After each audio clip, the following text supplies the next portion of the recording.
এটা খুবই রানিং একটা আইটেম। আচ্ছা। এটা ডিজাইনটা খুবই সুন্দর, এটার প্রাইস পড়ে মাত্র 290 টাকা। শাইনিং করে, এটা হ্যাঁ, কেমন জুতা? এটার ডিজাইনটা সুন্দর, এটা হিলের মধ্যে মাত্র 290 টাকা। হ্যাঁ, 290। তারপরে এই যে একটা আইটেম আছে, একটা আইটেম দেখাই পাথরের মধ্যে। আচ্ছা, বড়দের দেখতে হ্যাঁ। বাচ্চা লেডিস আছে হ্যাঁ, নাকি? বাচ্চাদের হিউজ পরিমাণে কালেকশন আছে, এক এক করে কাস্টমার যেহেতু দেখাচ্ছি আজকে ইনশাআল্লাহ নতুন ঈদের কালেকশন গুলো দেখাবো এক এক করে। এগুলো কেমন হবে প্রাইস? এটার প্রাইস পড়ে মাত্র 350 টাকা। 350 টাকা, জি। দামি দেখাচ্ছেন ভাই, কম দামি দেখাবেন না? হ্যাঁ, কম প্রাইসের হিউজ পরিমাণে কালেকশন আছে, যেহেতু ঈদের কালেকশন কাস্টমারের কাছে আমরা দেখাবো, তো এই কারণে কম আচ্ছা, আচ্ছা।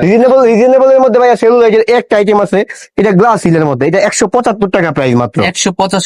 75 টাকা প্রাইস মাত্র, জি। সরি। এরকম হিউজ পরিমাণে কালেকশন আমাদের কাছে পাবে। যেমন একটা আইটেম আছে, এটাও অনলাইন কালেকশন, এটাও খুবই রানিং একটা আইটেম। আচ্ছা, এটার ডিজাইনটা price? খুবই সুন্দর, এটার প্রাইস পড়ে মাত্র 425 টাকা। 425 টাকা, ভাই জি। যে আইটেম দেখাচ্ছেন সব কিন্তু একেবারে আপডেট একেবারে আপডেট কালেকশন, এবং যারা ঈদের ব্যবসা করবে আমি মনে করি এ ধরনের আইটেম গুলো যদি এখনই নেয়, কাস্টমার রিজনেবল প্রাইসে নিতে পারবে। বিক্রি করা কারণ যাবে। আমাদের প্রত্যেকটা আইটেম কিন্তু আপনি সর্বভারতের পরে পণ্যের কাঁচামালের দাম বেড়ে যাওয়ার সাথে সাথে, মনে করেন এই যে চুলের দাম বেড়ে গেল, আপারের দাম বেড়ে গেল, একটা সেলুলাইট আইটেম, এই ধরনের আইটেমের দাম বেড়ে যাওয়ার কারণে আমাদের মালে এভারেজলি আপনার 30 টাকা 40 টাকা দাম বাড়িয়ে এখন দিতে হয়। নিলে এই রেটই থাকবে। বাড়িয়ে দিতে, জি, এখন নিলে এই রেটে থাকবে, কিন্তু পরবর্তীতে মালের প্রাইস গুলো বাড়তে পারে। হ্যাঁ, শীতের এই জন্য শেষের দিকে এখন রেট কম আছে। কম আছে, অনেক কম আছে ভাই, শুধু কম না, যে অনেক কম আছে।